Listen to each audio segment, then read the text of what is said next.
Samantala, pinapatawag ngayon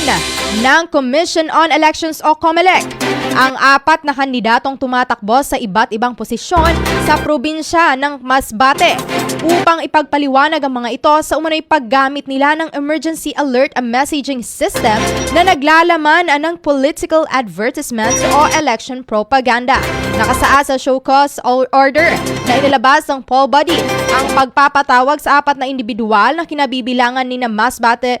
gubernatorial candidate Ricardo Co, Vice Gubernatorial candidate Fernando Talisic, Masbate City Mayoral candidate Olga Co,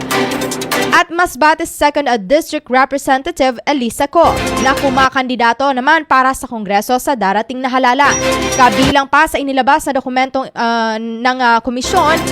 ang umiikot na mensahe na naglalaman ng mga detalyeng nagsasaad ng emergency alert extreme kasama ang mga pangalan ng mga naturang kandidato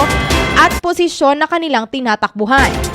Pagbibigay diin ng Comelec, ikinokonsidera na ito bilang election offense sa ilalim ng Section 261 ng Batas Pambansa 881 o kilala bilang Omnibus Election Code.